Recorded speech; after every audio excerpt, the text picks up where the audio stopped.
ओम शांति। 12 मार्च 2022 बाबा के आज के महावाक्य हैं। बाबा समझाते, मीठे बच्चे, बेहद के बाप से सदा सुख का वर्षा लेना है तो जो भी खामियां हैं उन्हें निकाल दो। पढ़ाई अच्छी रीति पढ़ो और पढ़ाओ। प्रश्न है, बाप समान सर्विस के निमित्त बनने के लिए कौन सा मुख्य गुण चाहिए? बाबा समझाते, सहनशीलता का। देह के ऊपर टू मच मोह नहीं रखना है। योग बल से काम लेना है। जब योग बल से सब बीमारियां खत्म होंगी तब बाप समान सर्विस के निमित्त बन सकेंगे। तो सहनशीलता का गुण बाबा कहते धारण करना है। और आज विशेष बाबा कौन सी सहनशीलता बता रहे हैं? यदि इस देह को कुछ हो जाए, कोई रोग, कोई बीमारी आदि लग जाए, तो बाबा कहते उस समय भी सहन करके योग बल से काम लेना है। योग से उस आई हुई बीमारी को, उस हिसाब किताब को चुकतू करना है। प्रश्न दूसरा है, कौन सा महापाप होने से बुद्धि का ताला बंद हो जाता है? बाबा समझाते, यदि बाप का बनकर बाप की निंदा कराते हैं, आज्ञाकारी वफादार बनने के बजाय किसी भी भूत के वशीभूत होकर डिससर्विस करते हैं, कालापन नहीं छोड़ते, तो इस महापाप से बुद्धि को ताला लग जाता है।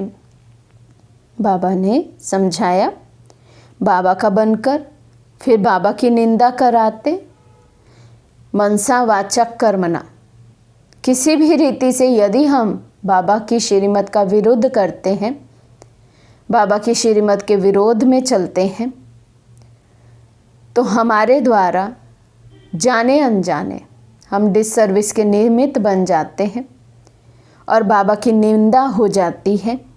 आज्ञाकारी नहीं रहते, वफादार होकर नहीं चलते हैं, तो बाबा कहते फिर ये महापाप हो जाता, जिससे कि बुद्धि का ताला लग जाता है। गीत है, कौन आया मेरे मन के द्वारे। ओम शांति। भगवानुवाच, बच्चे जान चुके हैं कि निराकार जो पतित पावन ज्ञान का सागर है, वे बैठ आत्माओं को पढ़ाते हैं। शास्त्र आदि पढ़ना ये सब है भक्ति मार्ग। सत्युग त्रेता में कोई नहीं पढ़ते। द्वापर से लेकर मनुष्य ये पढ़ते रहते हैं। मनुष्यों ने ही शास्त्र बनाए हैं, भगवान ने नहीं बनाए हैं। ना कोई व्यास भगवान है, व्यास तो मनुष्य था। निराकार परम पिता परमात्मा को सभी याद करते हैं। भूल सिर्फ यह की है जो गीता का भगवान श्री कृष्ण को समझ लिया है। बाप समझाते हैं, ज्ञान का सागर मैं हूँ, ना कि श्री कृष्ण। इस बेहद के दुनिया की हिस्ट्री, ज्योग्राफी आदि से अंत तक बाप ही जानते हैं कि कैसे ये आत्माएं आती हैं। मूल वतन, सूक्ष्म वतन और ये है स्थूल वतन। ये चक्र कैसे फिरता रहता है, ये नॉलेज सिवाय मुझ निराकार बीज रूप ज्ञान सागर के और कोई सुना नहीं सकते। फिर जब भक्ति मार्ग शुरू होता है तो भगत ही बैठ ये शास्त्र आदि बनाते हैं। ये शास्त्र तो फिर भी बनने हैं, ऐसे नहीं कि ये बनना बंद हो जाएंगे। फिर से कल्प बाद द्वापर युग आएगा, फिर से भक्ति मार्ग शुरू होगा, फिर से बाबा कहते ये शास्त्र आदि बनेंगे। भारत का असूल आदि सनातन धर्म है ही देवी देवता। सतयुग आदि में देवी देवताओं का राज्य था। भारतवासी अपने धर्म को भूल गए हैं। जो पावन थे अब वे पतित बन गए हैं। इसलिए भगवान कहते हैं, मैं आकर तुमको पतित मनुष्य से पावन देवता बनाता हूँ। तुम भी जानते हो, देवता बनने के लिए हम पढ़ रहे हैं। मनुष्य से देवता बाप के सिवाय कोई बना नहीं सकता, क्योंकि यहाँ तो सब पतित भ्रष्टाचारी हैं। वे फिर पावन श्रेष्ठाचारी कैसे बनाएंगे? ये पतित आसुरी दुनिया रावण राज्य है। राजाई तो है नहीं, गाया भी जाता है, राम राज्य रावण राज्य। भगवान आकर राम राज्य की स्थापना करते हैं। कहते भी हैं, हे भगवान, गीता का ज्ञान फिर से आकर सुनाओ। कृष्ण तो नहीं सुनाएंगे। अब तुम बच्चे समझते हो कि हमको कोई मनुष्य नहीं पढ़ाते हैं। मनुष्य की आत्माएं सब पढ़ती हैं। पढ़ाने वाला निराकार भगवान है। क्या बनाते हैं? मनुष्य से देवता। ये है एम ऑब्जेक्ट। स्कूल में एम ऑब्जेक्ट के सिवाय कोई क्या पढ़ सकेंगे? तुम बच्चों की बुद्धि में है कि हम फिर से मनुष्य से देवता बनने आए हैं। तो हम चेक करें। बाबा तो कह रहे हैं कि हमारी बुद्धि में है कि हम फिर से, माना बाबा कह रहे हैं कि हमें कल्प पहले वाली स्मृति आ चुकी है। हमें ये निश्चय है, संपूर्ण निश्चय है कि कल्प पहले भी हम ही वो आत्माएं हैं जो मनुष्य से देवता बनी थी, अभी भी बन रही हैं, फिर हम ही बनेंगे। पढ़ाने वाले को भी पूरा जानना चाहिए। उनका नाम है शिव, शारीरिक नाम तो है नहीं। और पढ़ाने वाली होती हैं आत्माएं, जो अपने अपने शरीर द्वारा पढ़ाती हैं। हर एक को अपना शरीर है। ये एक ही परम पिता परमात्मा है जो कहते हैं, मुझे अपना शरीर नहीं है, मैं इनका आधार लेता हूँ। इनकी आत्मा भी पढ़ती है, जो पहले नंबर में देवता बनती है। जो न्यू मैन था वही पुराना हो गया है। कृष्ण है सबसे पहला न्यू मैन, फिर 84 जन्मों के बाद आकर ब्रह्मा बना। ये अपने जन्मों को नहीं जानते हैं, इसलिए मैं बैठ सुनाता हूँ। पहले जन्म में ये श्री कृष्ण था, फिर पुनर्जन्म लेते लेते पतित बन गया। अब फिर मैं इनको ब्रह्मा बनाकर सो श्री कृष्ण बनाता हूँ। झाड़ में भी क्लियर लिखा हुआ है। नीचे ये तपस्या कर रहे हैं ब्राह्मण रूप में, ऊपर में वही ब्रह्मा पतित दुनिया में खड़ा है और यहाँ संगम पर अब तपस्या कर रहे हैं। तत्वम, तुम भी देवता थे, फिर पुनर्जन्म लेते लेते पतित शूद्र बने हो। अब फिर तुम देवता पावन बनते हो। जानते हो, पतित पावन परम पिता परमात्मा द्वारा हम पावन बन रहे हैं। बाप उपाय बताते हैं कि मुझे याद करो। मुझे याद करने से ही तुम पावन बनेंगे। आत्मा और शरीर दोनों ही पावन तो सिर्फ सतयुग में ही होंगे। यहाँ शरीर सबको पतित मिलता है। सबसे खराब भ्रष्टाचार है काम विकार। विष से पैदा होने वालों को ही भ्रष्टाचारी कहा जाता है। सतयुग में कोई भ्रष्टाचारी होता नहीं, क्योंकि वहाँ विष ही नहीं। कृष्ण को संपूर्ण निर्विकारी कहा जाता है, फिर निर्विकारी ही विकारी बनते हैं। सतयुग त्रेता में विकार होता ही नहीं, इसलिए बाप कहते हैं इन 5 भूतों पर विजय पानी है। बाप ही विकारी दुनिया को निर्विकारी बनाते हैं। कई है जिनको धारणा बिल्कुल होती ही नहीं है।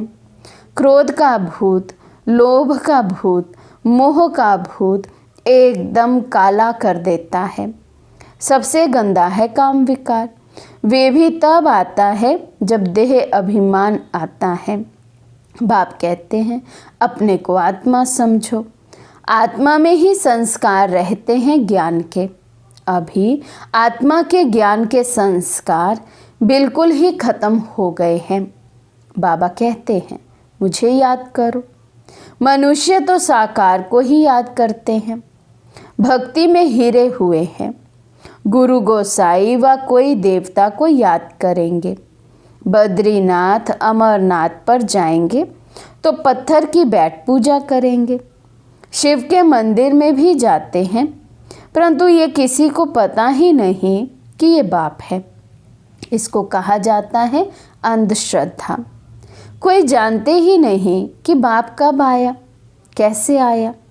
अब तुम बच्चों को सब कुछ समझाया जाता है, परंतु तुम्हारे में भी कोई थोड़े हैं जो अच्छे सियाने वफादार फरमान बरदार बच्चे हैं, जिनमें भूतों का प्रवेश नहीं है। भूतों की प्रवेशता वाले बड़ा तंग करते हैं, बहुत डिससर्विस करते हैं, तो पद भी नीच मिल पड़ता है। पुण्य आत्मा बनने के बदले और ही पाप आत्मा बन पड़ते हैं। एक तो देह अभिमान है, दूसरा फिर और विकार भी आ जाता है। लोभ का भूत आ जाता है। दिल होती रहेगी ये रबड़ी मलाई खाएं। ये शुरू से चलता आया है। अभी तो अवस्था परिपक्व बनाना है। लोभ का भूत भी पद भ्रष्ट कर देता है। आधा कल्प इन भूतों ने हैरान किया है। जो कहते हैं हम पुण्य आत्मा बनते और बनाते हैं, वे खुद ही पाप आत्मा बन पड़ते हैं और दूसरों को भी बनाने लग जाते हैं, नाम बदनाम कर देते हैं। अगर तुम्हारे में ही क्रोध का भूत है तो तुम दूसरों का फिर कैसे निकालेंगे। कोई देह अभिमान की उल्टी चलन देखो तो रिपोर्ट करो। धर्मराज के पास तो रजिस्टर रहता है, फिर सजा भोगने के समय तुमको सब साक्षात्कार कराएंगे कि तुमने इन भूतों के वश बहुतों को तंग किया है। कई बच्चे क्रोध की अग्नि में जल मरते हैं। आत्मा बिल्कुल काली बन जाती है। डिससर्विस करते तो बाबा बुद्धि का ताला बंद कर देते हैं, उनसे फिर कोई सर्विस हो ना सके।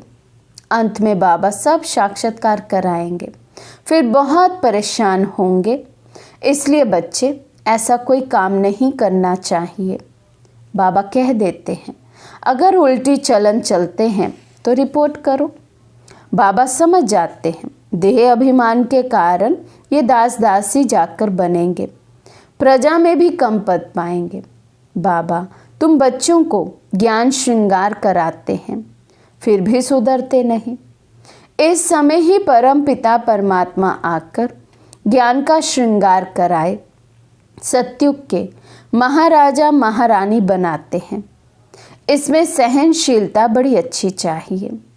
देह के ऊपर टू मच मोह नहीं होना चाहिए। योग बल से काम लेना है। बाबा भी बूढ़ा है, परंतु योग में खड़ा है। खांसी आदि होती है, फिर भी सर्विस पर रहते हैं। बुद्धि की कितनी सर्विस करनी होती है। इतने बच्चों को संभालना, मेहमानों के लिए प्रबंध रखना कितना बोझा रहता है। ख्यालात भी चलती है। अगर कोई बच्चे की बदचलन होगी तो नाम बदनाम कराएंगे, कहेंगे ये ऐसे ब्रह्मा कुमार कुमारी हैं, तो नाम ब्रह्मा का हुआ ना। इसलिए कहा जाता है गुरु का निंदक ठोर ना पाए। है सत्युग के लिए। इन कलयुगी गुरुओं ने फिर अपने लिए बता दिया है, इसलिए मनुष्य उनसे डरते हैं कि कहाँ गुरु जी श्राप ना दे देवें। यहाँ कोई ऐसी बात नहीं है। अपनी चलन से अपने ऊपर बद्दुआ करते हैं। तो बाबा कहते हैं अपनी खराब चलन चलते हैं, आत्मा स्वयं स्वयं को श्रापित करती है। बच्चों को अपने भविष्य का ख्याल रखना चाहिए। अब पुरुषार्थ नहीं किया तो कल्प कल्पांतर यही हाल होगा।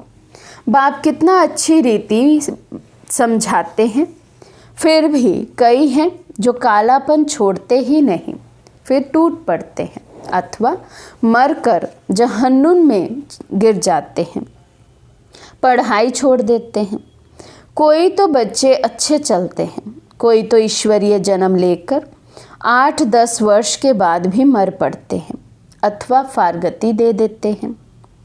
लौकिक बाप भी सपूत बच्चों को देख खुश होते हैं।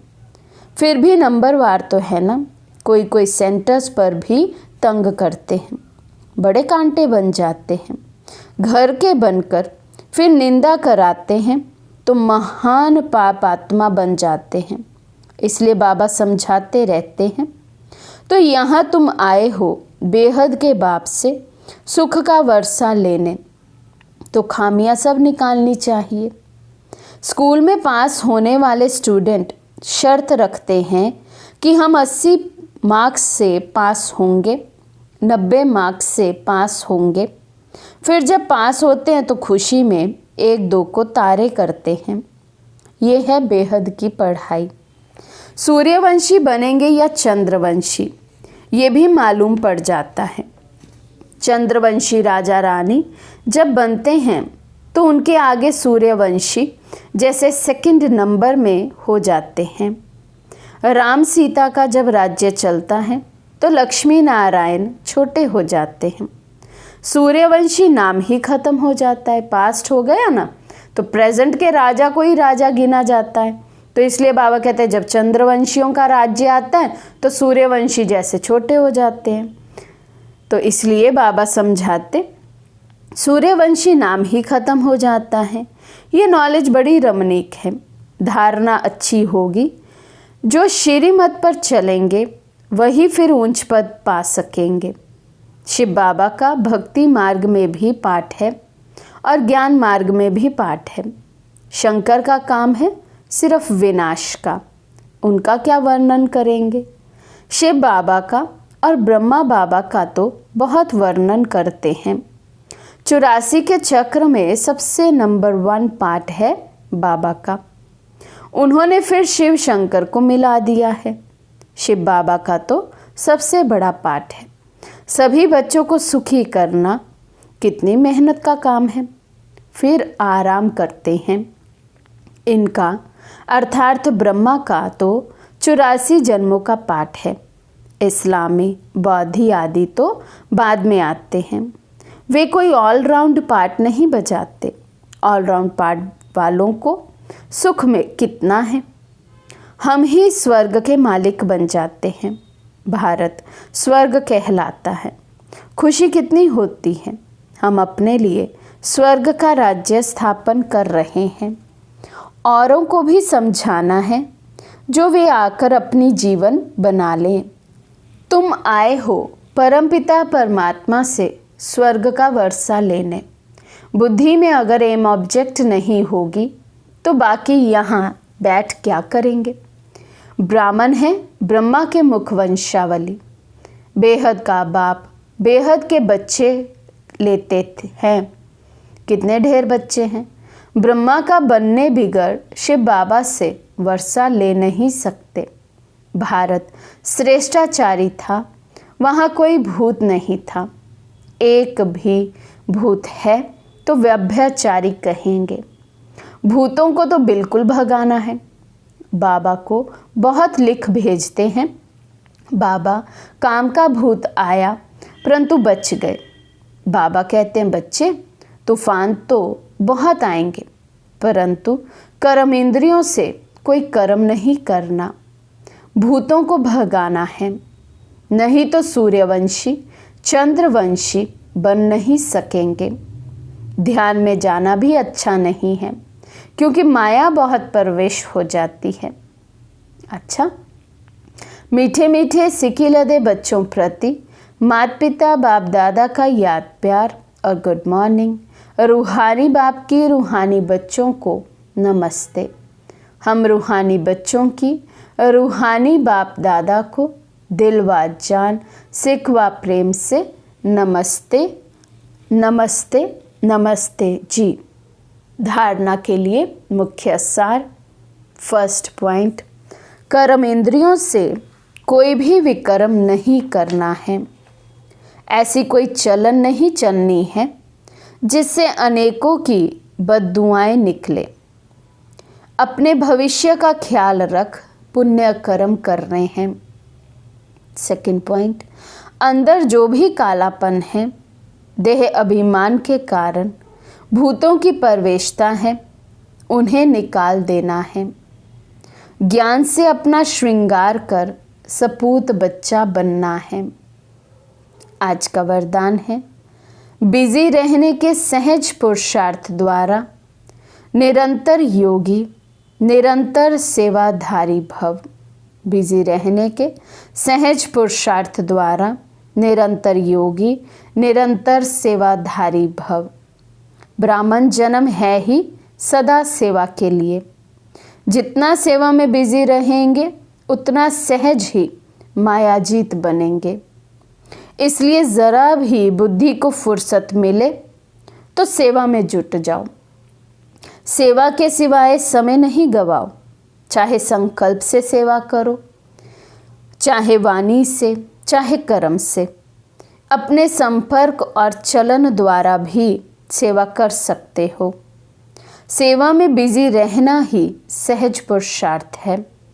बिजी रहेंगे तो युद्ध से छूट निरंतर योगी, निरंतर सेवाधारी बन जाएंगे।